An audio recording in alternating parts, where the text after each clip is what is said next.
Hey, thanks for stopping into We Called It. We have a great show for you today. We're going to be going through our draft strategies, giving you some buy, sell, and hold on specific players we like and don't like, as well as going through the quarterback and tight end rankings and telling you how we feel about players at their current ADP. All right. Welcome in again. I'm Philip Call, host of We Called It, joined with former college football wide receiver Connor Lucas. How are you, Connor? Hey Phil, way to not butcher the intro. It's not as good as your monologue to start last week, but figured I take it over. I learned my lessons from you and make it a little bit better, I Take guess. a poll, take a poll from the fans and tell them who you want to have intro the show now until the end of time. And that will be the once and for all. Until Connor has to, be sick or missing a show, and then you'll get me back. All right. Ken, how are you? Dr. Kenneth Call is with us once again. I'm doing good. Thanks for not giving me COVID. Oh, by the way, I have COVID. So if you're like, hey, Phil, what you're saying doesn't make any sense, it's COVID brain. It is not my fault. It's been happening all day. I had a rough day at work trying to explain to people, like, no, really. I know the word, like, forget. I just couldn't remember it when I forgot what it was. All right.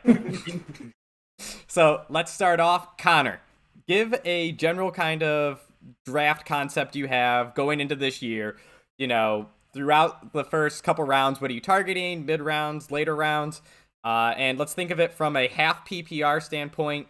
2 running backs, 3 wide receivers, and 1 flex. I feel like that's a very generic league view and is something most people can adapt to their current situation.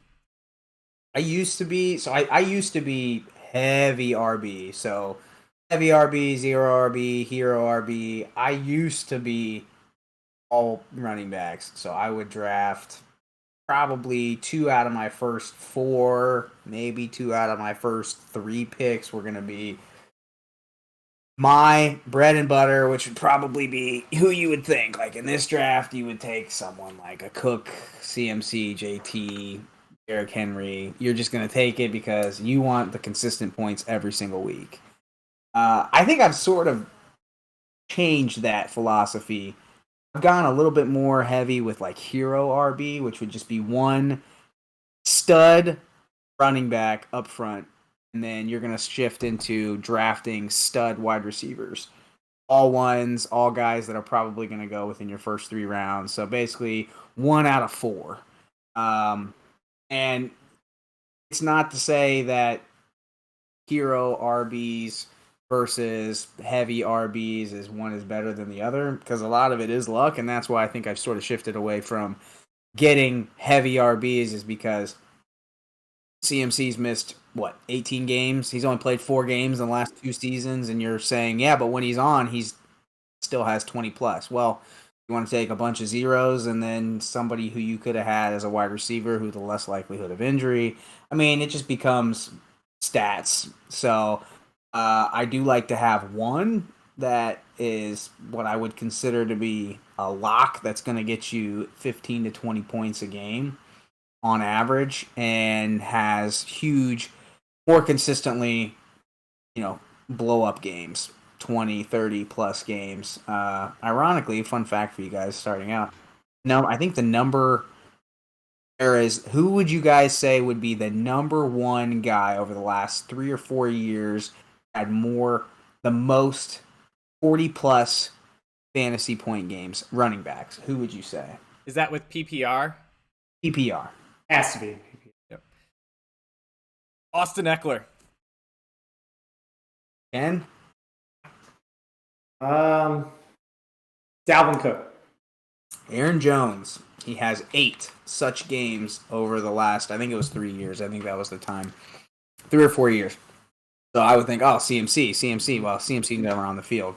But point being, especially in PPR standard, I'm going to go ahead and find stud RB, and then I'm going wide receiver. All right. Let's go over to Ken. How are you feeling this year? Approaching the draft. Same format settings.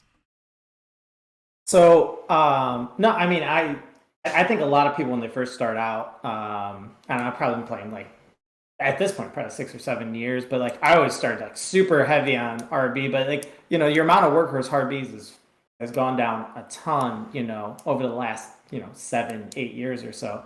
But no, I also like that hero RB. I know that if you don't have an RB in your first two, maybe if you have to, maybe 3 picks, you're not going to like the team at the end of the draft. You're just not going to.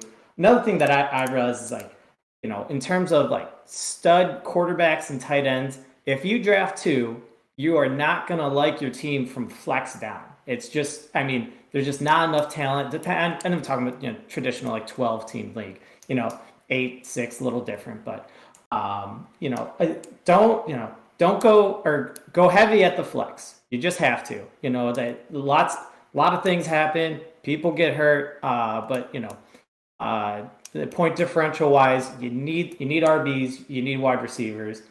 One thing I like, you play your draft. If you're playing with guys, if all the RBs, start flying off, and you can get 3 stud receivers, someone like in this draft, like a Mike Evans is falling to you towards the end of the 3rd round. It's oh, you gotta jump on that.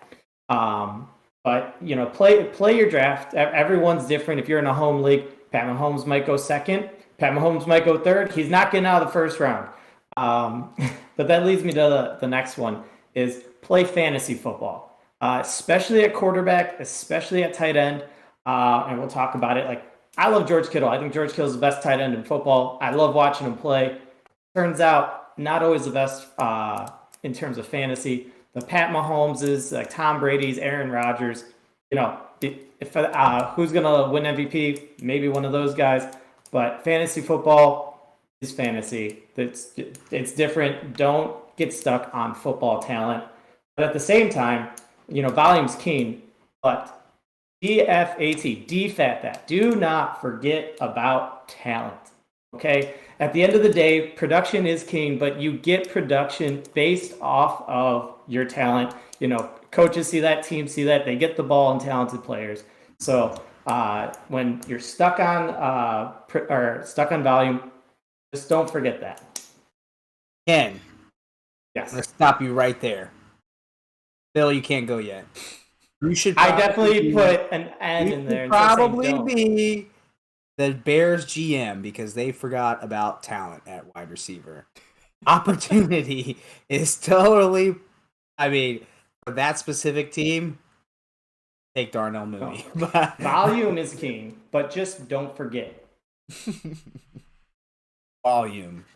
And anybody that could be possibly making their way into the wide receiver room of the Bears. Okay. Draft Byron Pringle, man. Do it. They're going out and they're starting their water boy week 1. All right, go for it.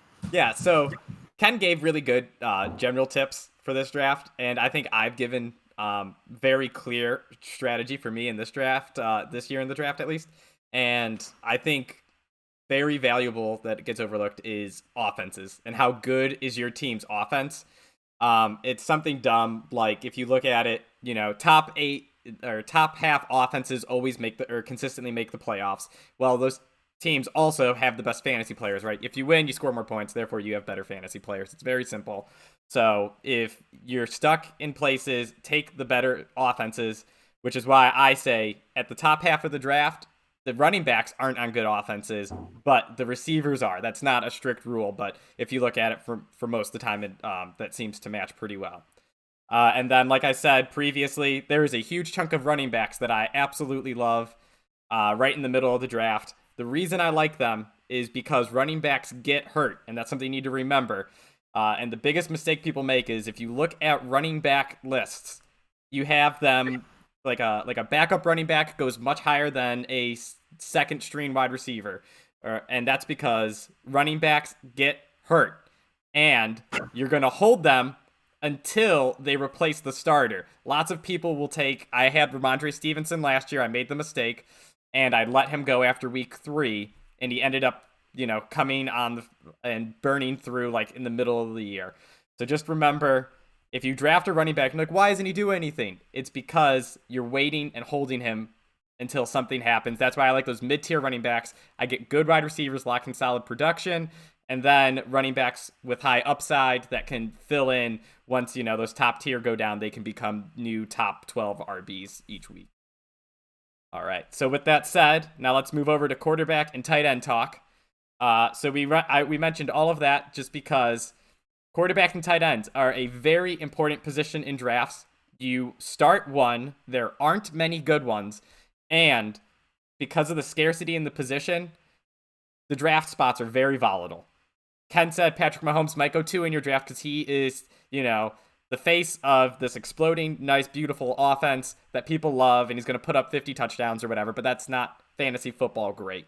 So when we give these, we're going to give context versus their current average draft position. So take everything we say with a grain of salt. And like Ken said, once again, play your drafts. So now looking at quarterbacks, Connor, I guess try to give your best contextual. Who are the guys that you think maybe you could grab early, mid, late draft, whatever your strategy is?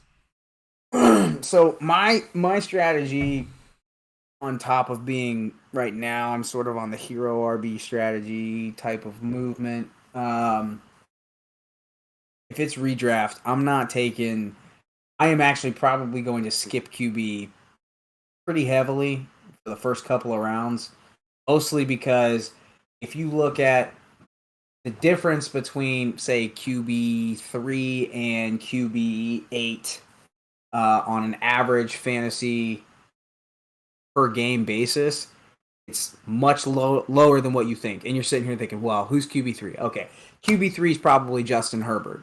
And QB8 or QB10 or even QB11 is Kirk Cousins. And you're going to say, well, wow, I'm definitely taking Herbert. And this is to Ken's point, get out of real life football player versus fantasy football player. Perfect example would be Jalen Hurts. What am I going to do? I'm going to be taking Jalen Hurts instead of Justin Herbert, because I'm going to fill in with stud wide receivers in rounds, say, 2 through 5. Also, know your, that's a grain of salt. Know your draft mates, too, is another thing that we talk about. Know those guys, but I would probably, my first earliest pick would probably be somewhere with rushing upside. Flat out. I'm just going to say, hey, you can take away interceptions, or interceptions take away. Fumbles happen less often, but I'm going to take away somebody who's got rushing upside. So for me, I would be skipping all the guys earlier. Probably I'm skipping Josh, I'm skipping Patrick, skipping Herbert, mostly because I don't want to draft them that high. I'll start taking flyers around 4 and 5, and I'll pick someone up like Kyler Murray, because Kyler Murray is going to be a pass-happy offense. They run one of the fastest offenses. They run some of the most plays in an offensive game. In a game, they're usually top 5 in plays run, and he's also going to get 10 to 12 carries, run him out of bounds. He may end up with 50 yards. That's 5 points right there. No problem. And he's going to blow up for a game of 98 yards, and he might have 2 read options where he runs them in. I'm going to pick somebody there with maybe a flash in the pan of like options to have 30, 40-point games with passing as well. Ken, what are you thinking? So, especially for like position at quarterback, I do like to kind of tier them off, kind of similar to what Connor said, actually, where honestly, in the top half, Pat Mahomes is just going to go too early. That's just what it's going to be. But besides Joe Burrow in our rankings, I mean, they are all runners. And I'll tell you right now, I'm not taking Joe Burrow. This isn't, I'm not building a football team. I'm building a fantasy team. If it was Joe Burrow, he's right up there with the best of them. But, if one of the guys, in this top tier, because yes, Jalen Hurts. Don't like him as a football player. Love him as a fantasy guy. But towards the end, if someone like Lamar Jackson, Kyler Murray, Jalen Hurts starts to fall, and I'm starting to see that value. If I can snag one of them in round 6, or even probably not round 7, but if it goes that far, absolutely. But if not, I'm all in on taking 2 guys later. Yeah, you are burning another roster spot, but especially if you're not getting anybody in the first 7 rounds, comes around like 8, 9, and there's like a Trey Lance. I like Trey Lance. I love his upside. He's in a very good offense. He's in a good situation. Doesn't have to be a great football player to do well because he does run the ball a ton. But you can, kind of match him up with someone. Phil's kind of got me on the Derrick Carr train. I wasn't on it initially, but like a Derrick Carr, if you're trying to go a little earlier, like a Matt Stafford, someone who they don't have that running upside, but they're in these heavy passing offenses, or Derek Carr potentially. I'll match him up with one of them, and hope for some upside with Trey Lance, and go with the the baseline that one of those like heavy passers will give you. Yeah, so I'm in a similar boat to Ken. I will not draft QBs unless I feel they fall a far way. Like last year going into the draft, I personally thought Josh Allen was being disrespected and should have been right up there with Lamar, Patrick Mahomes, going in the top 3 rounds. And I think I drafted him in our family league in the 5th round just because he fell. And that, panned out great. But again, always draft to your league. This year, a guy I think that could be in the same boat is actually Lamar Jackson. Got hurt last year. He was playing really well. And they're going to switch back to a more run-happy offense, which doesn't sound great, but when Lamar Jackson's part of the running offense, it's much better. I think his touchdown ceiling is low on the ground, but Mark Andrews is a red zone monster. It seems like that dude, every time I play against him in fantasy, is catching 3 touchdowns, and he sneaks open despite double, triple coverage. It's great. So Lamar Jackson is one guy, and Kyler Murray, Connor mentioned him, those are guys I want to keep my eyes on. They're going in the 5th round. If they fall to the 7th, I'd be comfortable taking them there. But then typically my generic draft strategy is fill out everything else, get high upside running backs, get a tight end, and then load up on low end quarterbacks. I think it is easiest, and I think a lot of people do this. I think fantasy footballers talk about it all the time. It's easiest to recreate a top 12 quarterback with the waiver wire. It's more so easy than any other position. So you can take a gamble on a guy like Trey Lance, who has high upside because of the offense he's in. And then, like Ken said, Derek Carr, Kirk Cousins, those are guys that, they could throw for 30 touchdowns and 4,700 yards, still have a very good year. You may not get the 40-point weeks that Connor's grabbing with Kyler Murray earlier on, but you're not losing your game because of your quarterbacks. And lastly, if you punt and quarterbacks go like crazy in your league, it's a family league. After 8 rounds, no one knows any names, and they just start drafting names they recognize, and everyone has 2 QBs in your left, high and dry. Justin Fields, Trevor Lawrence. I think those are guys. I think Lawrence is being looked down upon because of how bad his rookie season was. They paid a lot of receivers. I don't like them, but at least Doug Peterson has shown success with offenses previously. He has a great receiving back. I just think, and he has surprising mobility. Like last year, he showed a lot of good value there. And then Justin Fields, the Bears are overrated as one of the worst teams in the NFL this year, in my opinion. They're going to be horrendously bad. They're going to be throwing. They're going to be playing catch up. And he's got wheels. He's going to be busting out the pocket, making 10-yard gains with his legs. I love Justin Fields for the same reason I loved Blake Bortles years ago. You don't have to watch the first 3 quarters, but in the 4th quarter, he'll get you 200 yards and 2 touchdowns. Connor, you gave like the worst look ever when I said Blake Bortles years ago, and that was the year before. What is it? Saxonville. And they went to the AFC Championship game. He had like 30 touchdowns and was a phenomenal fantasy quarterback, strictly because of his 4th quarter play. Yeah, okay, but you're going to the same point where I'm going, which is I actually looked him up. Take out the top 2 guys. Yeah. Take out Josh Allen, take out Justin Herbert, even take out Tom Brady. Difference between number 4 and number 11 on this list was Kyler Murray on a points per game basis, his average game, versus Kirk Cousins, 19.2 versus 22. Mm-hmm. Right, so we're talking you can get tons of value there from the 3rd or 4th or 5th guy to the 11th or 12th guy. Now, I will say you have to lose a late roster smash or backup quarterback like a Mac Jones or a Tua Tagovailoa, because guess what? You're gonna get a running quarterback.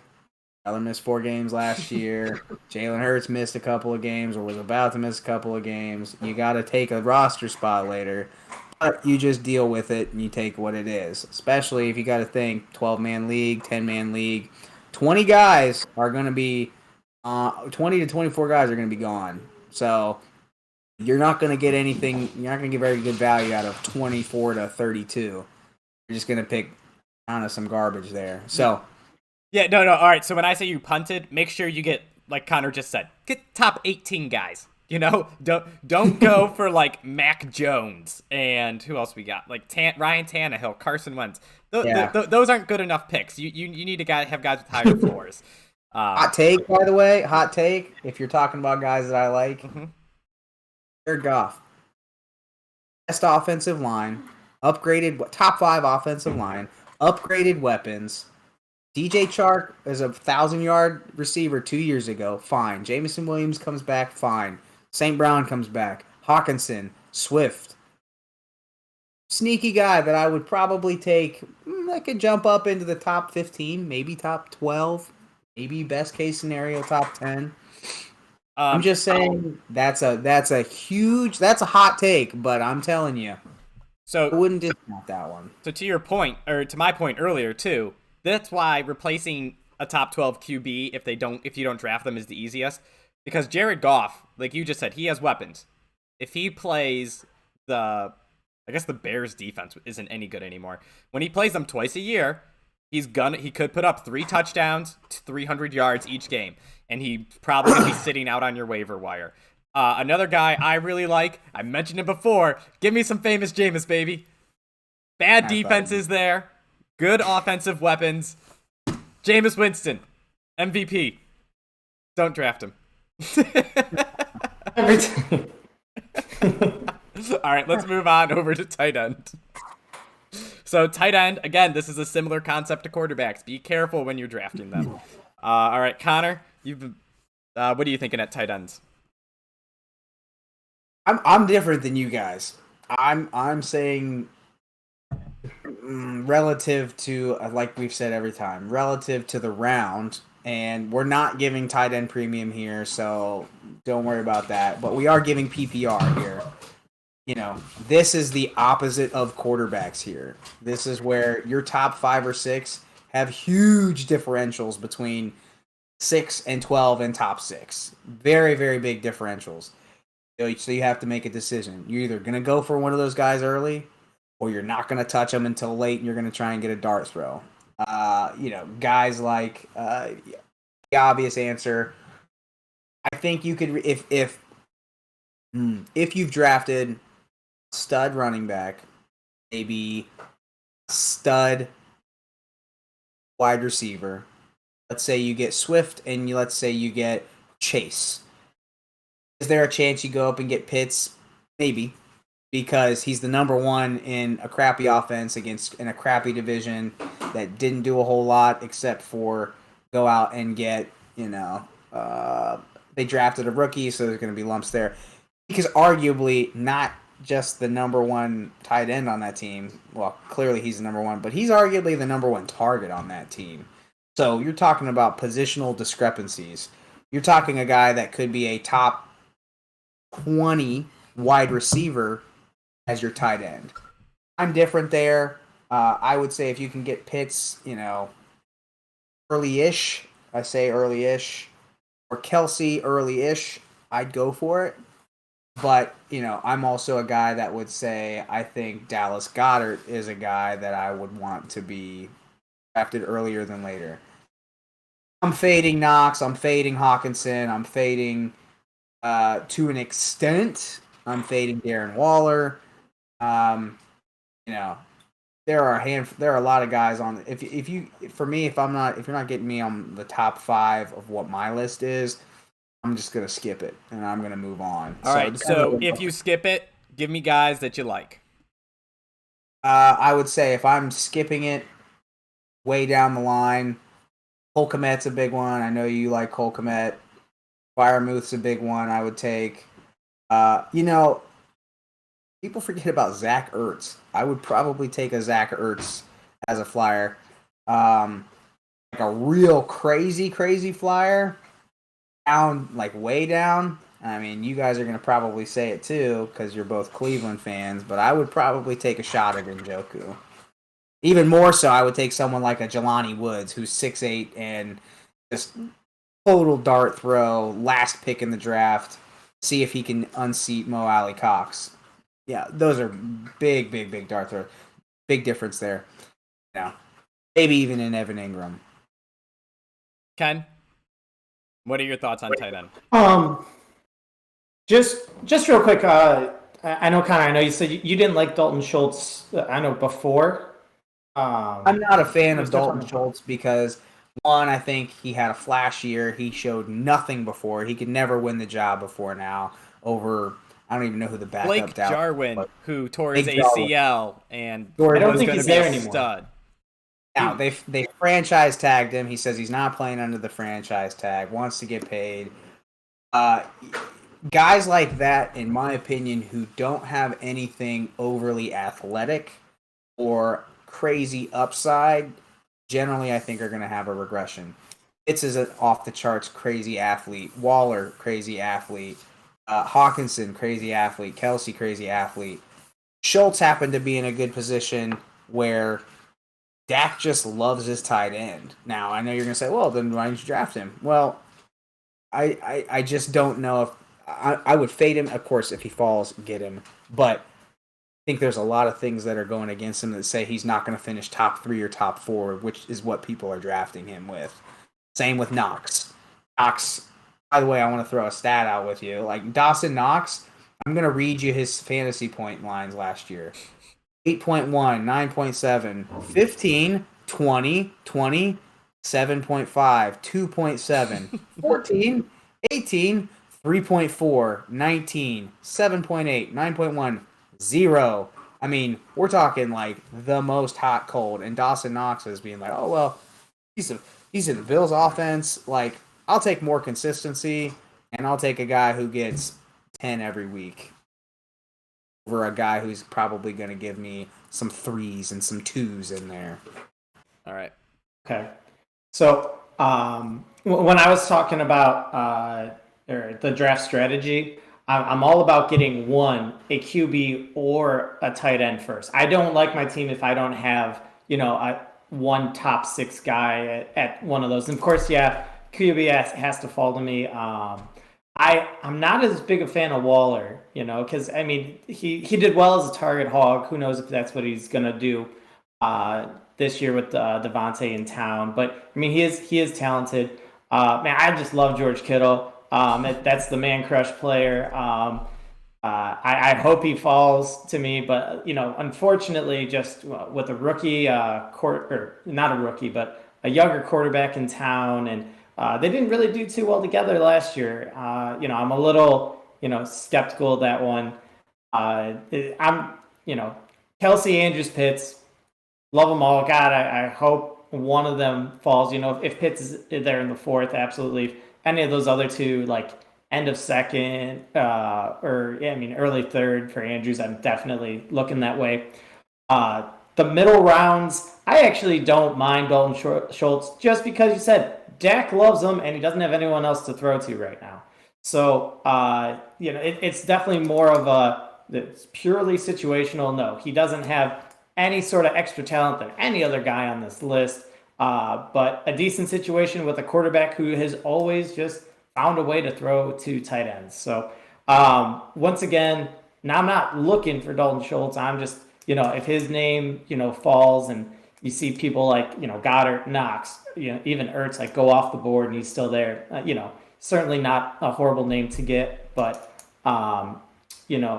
besides that, looking to the later rounds, I'll tell you what, I really like Njoku. I make it a point to not draft Browns players because, number 1, they're Browns players. Number 2, I'm biased towards them. Number 3, all of my leagues, everybody loves Browns players, so they all go early. And honestly, it gives me a huge advantage every single year. But Njoku, I mean, besides Amari Cooper, they got to throw to somebody. There's no more Austin Hooper around. They're giving him every chance to succeed. The only thing that can the only person who can make him drop the ball is Njoku, because he drops the ball all the time. But no, it's Irv Smith is the other guy. I like Cole Kmet. We all talk about him.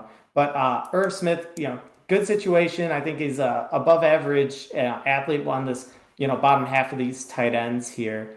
But I just think he's on a team that wants to pass more. And he could definitely be a beneficiary, especially if Thielen, kind of starts looking his age. All right. Joker got paid $1 billion, by the way. Follow the money. Yeah, but so did Hooper from the Browns. I mean, and you cannot look at Browns with money right now, man. I don't want to talk about it. So actually, a big point on Browns with money.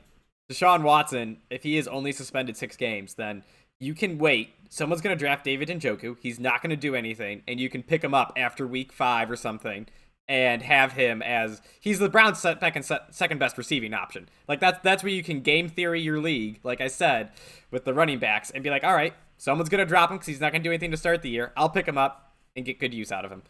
But as for top-end tight ends, only one I'm interested in if he falls. So Kelsey, Mark Andrews, those are superstars. I don't care if they fall. I'm taking them. Like that's easy. After that, in that Pitts, Kittle, Waller, Hawkinson, that light yellowish on the screen. Pitts is the only one I want.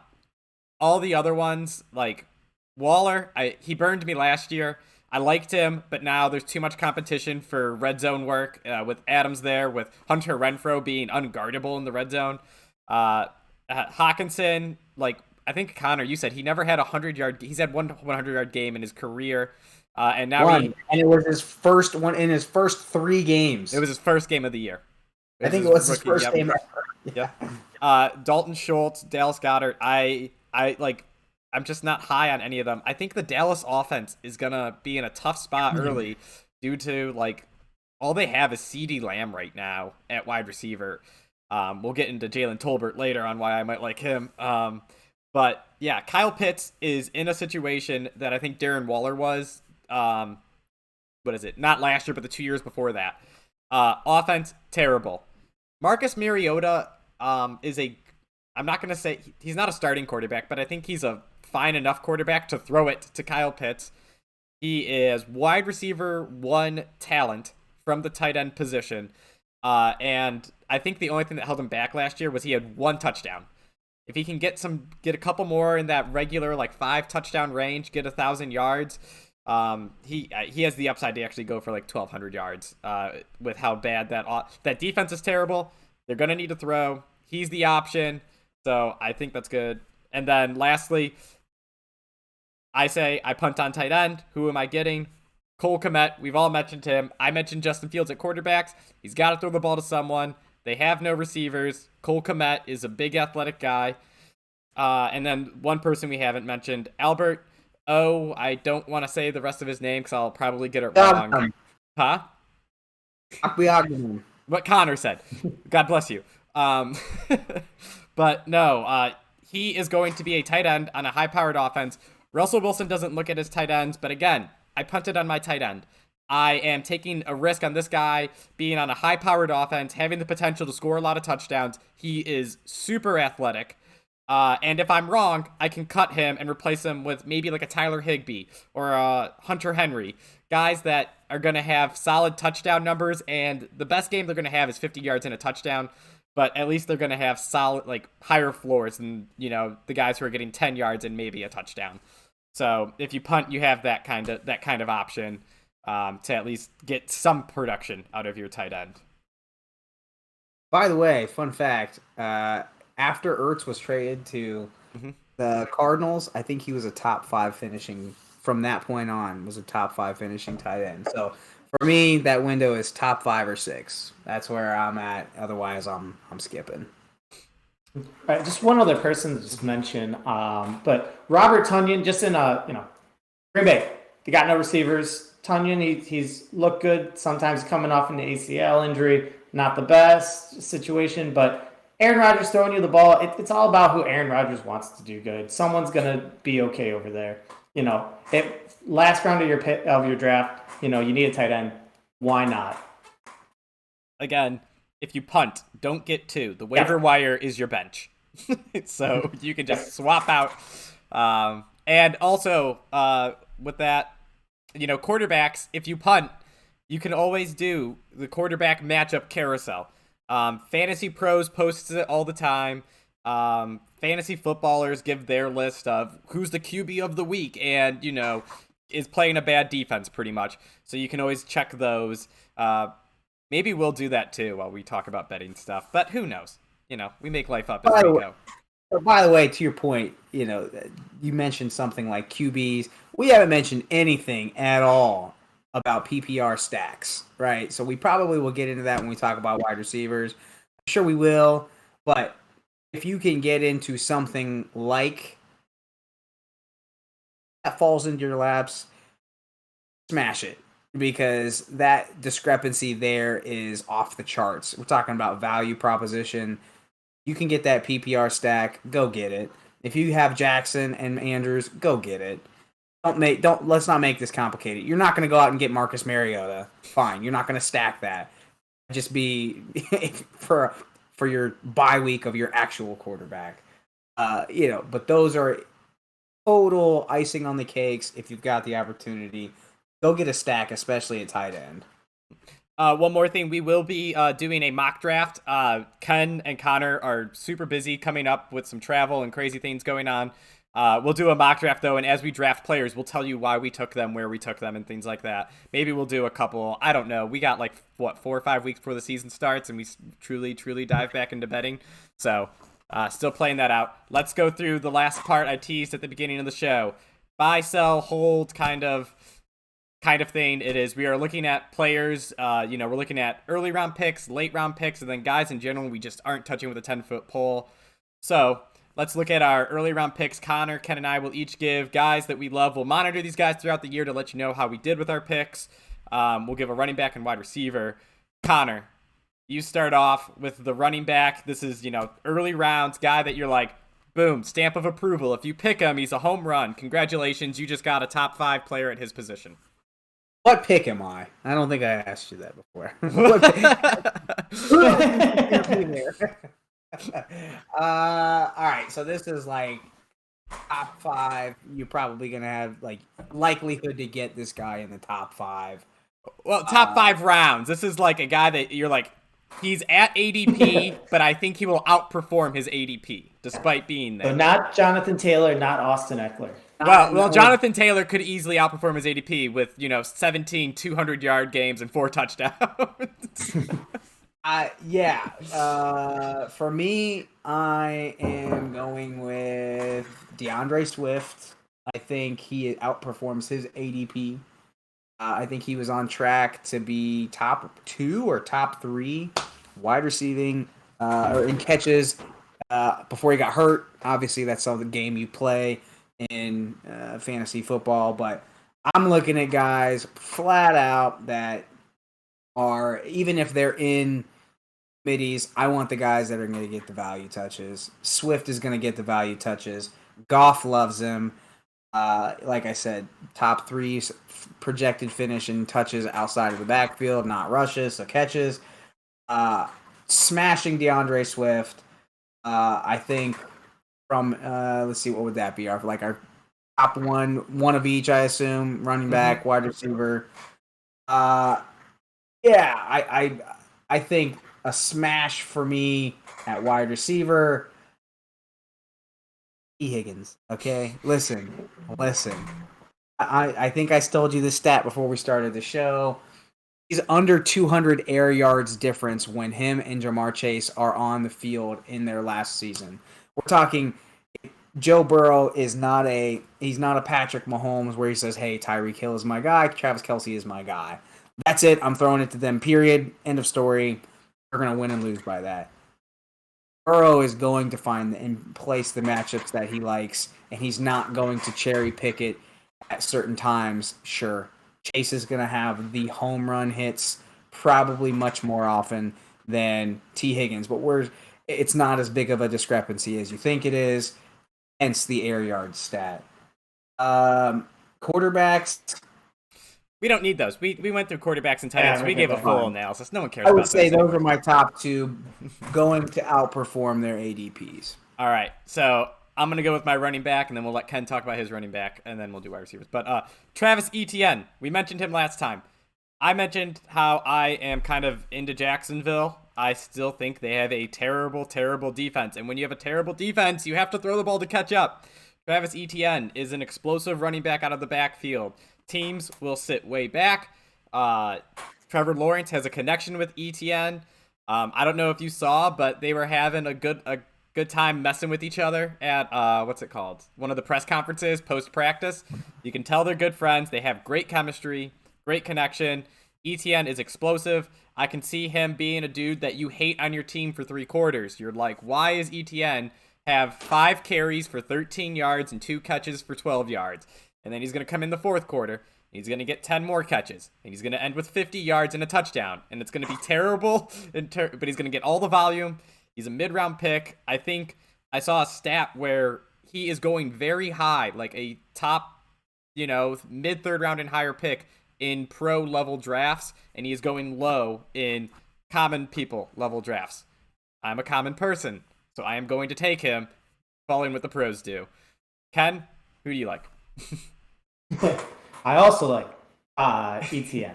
But no, I'm going to talk about Cam Akers. Definitely did it when we were talking about running backs. But don't let people who are pushing him down their draft boards because, he wasn't up to his top tier athleticism and quality coming off of a 6-month Achilles repair. I'm sorry. That is ridiculously quick. You don't say it. I'm interested to see what James Robinson looks like this year, coming off of a very similar injury, similar repair. And I'm telling you, he wasn't a bit of the athlete that Cam Akers was. No, I'm not worried about McVay coming out and being like, we have 2 starting running backs. All you have to do is watch Darrell Henderson or whoever else he was talking about, because I wasn't impressed with Darrell Henderson that last year. Neither should you guys. But that's a big offense. It's going to score a lot. They, clearly showed that they're okay with giving Cam Akers the ball, and he's only going to look better. He had a whole offseason to continue to fully rehab, and not really rehab, but more equalize strength in that leg. Your Achilles, attaches to your big calf muscle. You use it every single step. You do have to retrain it, and he's, yes, it is still at this point a quick recovery, but he was playing professional football 6 months ago. Give him another, 6 months? He's gonna look great. I'm not worried about Cam Akers. You're getting him mid-3rd round, and you're getting I think a turn at the 1st and 2nd round value for him. All right. Now my wide receiver, we're going with Michael Pittman. Now Michael Pittman last year put up good numbers, and I think Carson Wentz, from a fantasy perspective, put up stats that could, that he played well enough that could facilitate a good production out of Michael Pittman. He's going as a good wide receiver too, right now, and I really think that Matt Ryan is going to provide a lot of value to that offense. Connor, you always throw out. PFF said Carson Wentz threw the fewest or 32nd ranked in in catchable balls. Catchable balls thrown. Yes, which means as long as Matt Ryan isn't the worst in the league, he will be better. So, I believe in Michael Pittman. The guy, I think it's his 3rd year. You see 3rd-year breakouts all the time. People get to know the league.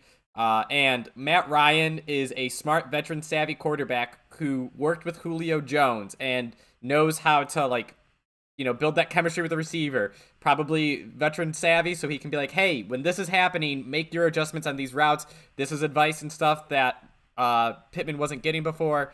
I think Pittman can break out, and I would worry about Matt Ryan having a noodle arm, but he plays inside with the Colts. So sorry if he's playing in a winter storm week 16 or 17, whatever your championship is, and Michael Pittman gets 10 yards because of it. But up until that point, he'll be great. Ken, your wide receiver. So I did it just a little differently. I really like the top end, and like we talked about the wide receivers. We all really like these top end wide receivers. What I did is receivers that I want to end like my last year of having as my wide receiver one, and I'll talk about a little bit. But that's Keenan Allen and Mike Evans. The truth is, I like everybody up there, but the last one I want to talk about, Mike Evans here. So now, number one. Going back to a show we had a little bit ago, you get new information and, things change. You learn new stats. I want to apologize to Mike Evans. Mike Evans is, in fact, an elite receiver. So, he hasn't always put up the stats. And, with a stat-heavy team, you need to apologize to someone who would grade Mike Evans as an A+ also when you said he was an A. Thank you, Connor, for pointing out some things. Now, team, he is the number one most heavily guarded by number one cornerbacks, and he has a great percentage of beating them. Now, just by elite standards, you need to be a focus on the defense and number one, to be successful, but also he is putting everybody else on the field in a position to succeed. He hits it, but most importantly, I love Godwin. He's hurt. He's coming off slow. Julio. Took till the end of July to sign him. I'm sorry. He's been a stud his whole career. Probably not the same guy. He's not going to have the same thing that he had last year, or not last year, but with Atlanta essentially. Antonio Brown, not in town anymore. He certainly played well when he was on the field last year. You substitute, no more Gronk. The main thing is Mike Evans still late. Russell Gage is there, but to start the year, I think Mike Evans is heavily targeted in fantasy. I want someone who's going to come out the gates heavy. I think it's Mike Evans. Especially when he's the bottom end of the wide receiver ones, if you're getting him around wide receiver 11 to 13, no, all in. All right, let's go on now to guys that we are not drafting, and we really just think they're being way overdrafted and no one should draft them where they are, I guess. So it's really, really, really don't pick these guys. Connor, you can lead off. We'll go again. Start with your running backs. All right, I changed my mind. You can do however you want. James Conner. I am a guy who has been, I think he's been in the league for 5 years now. He's had 2 healthy seasons. Even last year, he was banged up at certain points. He was propped up heavily by his TDs. He could still get him. He could. There's a chance that he could, but I'm going to avoid him. He's 27 years old. The age apex. I know people always talk about the age apex. Blah blah blah. I think I would probably be out on James Conner. I know they signed him to an extension. I get it. You follow the money in certain aspects, but they also brought in Darrell Williams, who, yes, he's older, but he also had one of the highest receiving grades from PFF last year for the Kansas City Chiefs. I don't think he's going to get the receiving work that he used to get. I'm totally out. I don't think I'll draft him at all. Again, relative to him sliding, but I'm out on James Conner. 18 touchdowns. That's how many he scored last year. Yeah. That's a lot of touchdowns. Yeah. Real quick, I got shout out to Darrell Williams because, man, when he, or 2 years ago in the Super Bowl, Mahomes does that horizontal throw 30 yards down the field and then it hits him in the face mask and he drops it in the end zone. To go from that to a PFF top 10 receiving back, he saw a weakness, he worked on it. Much respect there. Up to you. By the way, I also owe Ken an apology. Now this goes back to getting new information. Yeah, shut up, Jen. Anyway, new information. Deebo Samuel I still do not believe he is an elite wide receiver. He is an elite athlete. Got paid.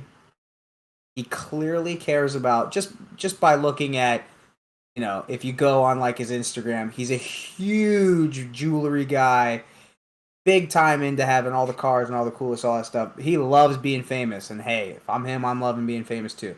Money counts, okay? Money matters to him.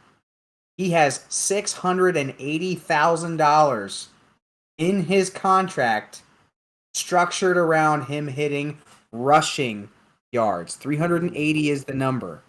$680,000 tied to rushing incentives. 380 yards a year. He also has rushing TDs incentives in his new contract. New information. He is now somebody I would be buying as a wide receiver now. Why? Because he's gonna get hidden yards. How many wide receivers end up with 5 or 6 fantasy points because they rush the ball? You get them once. You get them once every blue moon on an end around. Something along those lines. He now is incentivized to not only be a top wide receiver, he now has to reverse course and say, hey, sorry, told you I didn't want to run the ball. And they said, hey, no, we're going to force you to take money if you run the ball. You twisted my arm. Love it. I'll totally run the ball. By the way, new information today. I found that out. All right. So I think, Ken, why don't you go with a running back you are not going to touch? There is a new one open that Connor was supposed to do, but he didn't, if you want to switch. Yeah. That's all right. No, I'll stick with Najee, man. So, yes. Volume is king. Najee is going to get a ton of it. But I'm sorry, the Steelers have been Ben Roethlisberger's, baby for the past 2 decades. And unfortunately, he's not there anymore. He's not going to check down a million times to Najee. Najee does not have, I don't know how many 20-plus yard runs he had last year, but it was on one of the lower ends. He's not an explosive runner. I just don't. It's a lot more situation. It's just I don't like that team. I don't think that they're gonna put him, at the goal line. I mean, when they're at the goal line, he'll get it, but I don't think they're gonna be there a ton. I don't believe in Mitch Trubisky. I certainly don't believe in Kenny Pickett. They're in a tough division. I just don't. Yes. I mean, towards the end of the year, he had 22 carries, 60 to 80 yards. He'll get a few catches, but I just don't think he's going to pay off. You're not going to be happy with him as your RB1, your high pat, your, was it 5 to 10, pick 5 to 10. I just think at the end of the year, there's too many good, like we talked about, too many good receivers. I'm sticking with them over Najee. Captain Checkdown's not there anymore either. Exactly. All right. So the guy I'm going to go with at running back, it breaks my heart, but it's going to be guy Connor was going to talk about, Antonio Gibson. I loved him last year. I liked him the year before. We all hated him. I liked him the year before. And let me tell you, he burned me, and he burned me twice. Shame on me. I'm not doing it again. 1, Carson Wentz is not a good quarterback and not good leader for an offense. It's not going to be highly productive. 2, he gets hurt, and it sucks. Every year, he's going to miss a couple games. And 3, the part that makes me the angriest, he was a receiver in college. He ran the ball 70 times total. Yet they have J.D. McKissick, and they just paid J.D. McKissick money. So when they're trailing late in games, you see J.D. McKissick on the field getting all those garbage time yards, or even we gotta get in field goal range. Defenses is sitting back. J.D. McKissick now has 5 catches for 42 yards, and we're in field goal range. It is a frustrating place to be with him. If the Commanders had a better offense, I would like him more because he's going to be that guy getting all those running yards, all the touches, and all the goal line carries. He is just not that guy. I like the talent. I don't like the situation. I'm done with you, Antonio Gibson. I will not be drafting you. Goodbye. All right. Let's work on speeding this up for time purposes. Connor, what your wide receiver that you're not that you're low on? Wide receiver, is that you said? Yep. Out there for a second. Also, you told me to speed up, which I'm not good at doing. So that's fine. I'll take over then. I can make this easy. Ceedee Lamb. I'm done with you. Not drafting you, Ceedee Lamb. It's nothing personal. Well, it's kind of personal. You play for the Cowboys. I don't want to root for the Cowboys. I'm sorry. 2, all of your support is gone. Michael Gallup. Someone asked him, are you going to play week 1? And he laughed in their face. That guy's going to be out 3 to 4 weeks, and we'll see how productive he can be when he comes back. James Washington, the guy they just brought in to fill in kind of a Amari Cooper-esque role, he is now hurt. And it's just not looking good. Ceedee Lamb, Connor, you mentioned it, he's going to not just get number 1 corners anymore. He's probably going to get double covered because there is nothing else going on. So I think Dallas will be winning games. I think they have no problem feeding Zeke, and as dumb as that is, I think they're going to be running clock. I don't think they're going to be in shootouts. I think their defense is good enough to force turnovers against the crap offenses they play in the NFC East. I hate the Cowboys. I am not drafting Ceedee Lamb. Are you ready, Connor? All right. Who did I say that I was fading? Davante Adams. Yeah, that which is a hot take, by the way, because I got a whole bunch of other ones on here. If you do whatever you're feeling hottest about. I'm just saying. Listen, Davante Adams is probably going to finish no lower than maybe 10. I think it's going to be from 5 to 10, though. Mm-hmm. He's not going to be a lock top 1, top 2 anymore. So we're talking about relative to your draft position. Davante Adams wants to win games now. Davante Adams went to Las Vegas to be with his college quarterback, Derrick Carr. Great that you have that connection. Derrick Carr is going to if it's between Derrick Carr and his quote relative upside to Davante Adams' his relative upside, I'm sorry, I'm taking Derrick Carr. I think just the regression, just the fact that he's going to have a little bit of pullback because he doesn't have Aaron Rodgers. Again, draft the guy early. I just don't like him at his draft position of being a top 3 or a top 4 drafted wide receiver. You can get him from 6 to 10, get him. Just don't want him in my top 3. That is 6 to 10 of wide receivers. That is not 6 to 10 overall in your draft. Correct. Just want to be clear. Something important to note. I believe Josh McDaniels was not the offensive coordinator for the Patriots when Randy Moss had all of his great years. Right. I don't. Was he? I don't think he was. I think you're right. I think you're correct. Okay. I think Charlie Weiss was, if I remember right. Yeah, he might have been, and then he went to coach. But anyways, Josh McDaniels is good with working with tight ends and slot receivers. That's his expertise. And Derek Carr is not known for chucking the ball. So I think if McDaniels plays to his strengths, you have good other options, and Adams will be taking coverage. And the old Patriot philosophy, don't force feed. I'm with you on Adams a little. All right. Ken, you're a wide receiver that you're not touching. Oh, that I'm not touching. Yeah, anything on the Dolphins. I love what they did. I love it's like, hey, we're going to give Tua everything he needs to succeed. He's going to, we're going to get speed. We're going to have the fastest team out there. I love Raheem Moser way more than anybody should. He started off in Cleveland, by the way. But I loved what the 49ers did with them. They're all about getting an open space, having a good offensive line. The Dolphins don't have a good offensive line. If you can't get these guys into the open field, if you're forcing Tua to throw deep, I just don't. There's too many changes, and I just don't trust the offense enough. Now, Tyreek Hill, Jalen Waddle, if you look at the stats all the time, I think there's like 4 or 5 receivers who are, pairs on the same team that are in the top 24 every year. And yes, they both might be up there, but Tyreek at, 7 or something like that, I just don't want a part of it, especially when you have people like Keenan Allen and Mike Evans, after him. I'm not touching him. Same thing with Waddle. Love the talent. It's not even that I don't like the situation. I just don't like the guy throwing him the ball. Too many changes. No thanks. They wanted Tom Brady throwing him the ball, guys. If you didn't notice that today, but nope, they got to it.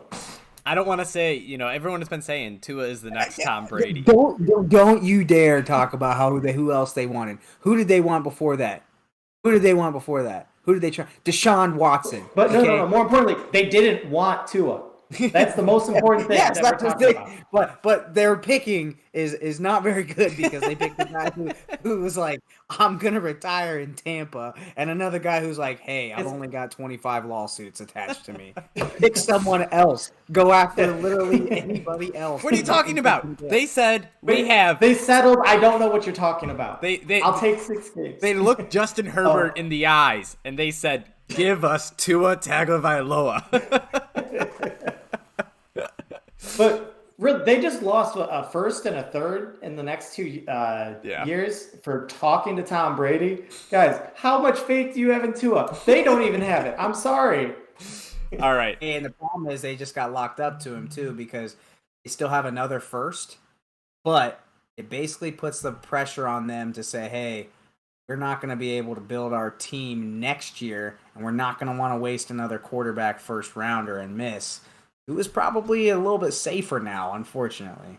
That's not true. I can't wait for them to trade. The Dolphins are going to pay the coach to tank. They are on evidence. They have proof that has happened previously, but there was no. Oh my gosh, there Fine for it. No consequences. That's absurd to me. Anyways, late round picks. Here we go. We'll try to get through these quickly. Sorry for taking. I guess we're only going overtime a little, but all right, Connor, your late round running back that you're liking. I don't remember who I picked, Phil. Rhamondre Stevenson. We do some show prep. I gotta get these. Apparently, I gotta share these documents so you guys can look at them or something. Just so you guys know, we do these documents, and then we're like, man, we get into this, and we're like, there's a lot of other people I like. Rhamondre Stevenson is one. Tony Pollard is another. AJ Dillon is another. Like if I ask you, you can just say whoever. I just want to make sure we all have at least one person to ourselves. Yeah. Come on, man. I can do this all day. I can do this in my sleep, man. There, right there. Rhamondre Stevenson, AJ Dillon, Tony Pollard. Sorry if I stole one of yours. Yeah, it's fine. I guess if you don't want to elaborate, that's fine too. Ken, who are you thinking? You want us to hurry up? Right after I just blew up this team, I realized I picked Chase Edmonds.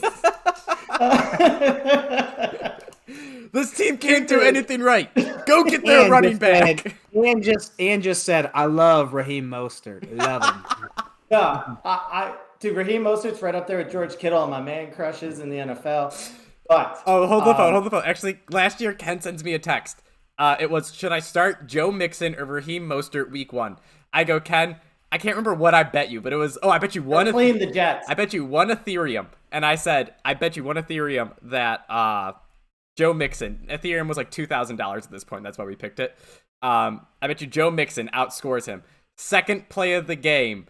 Raheem Mostert is out for the rest of the game. So the rest of the year. Oh, yeah, rest of the year. But 2 rushes, 20 yards. He averaged 10 yards a carry, man. I'm telling you, he was going to go off. So, yes, anyways, Ken loves him some Raheem Mostert. He drafted Joe Mixon in the 2nd round and almost played his 8th round pick over him. That was last year. But Chase Edmonds, they paid him. I don't think they're going to be able to pass. I think that's why they loaded up on running backs. I think I like the talent of Chase. I'm just following the money, and also he is getting drafted way too late. I mean, he's in the mid 30s or mid 36 is last I saw. I'm definitely like that. Raheem Mostert, I'll be honest, if he wasn't coming off a bad injury and couldn't stay healthy, and they already said they're limiting his snaps.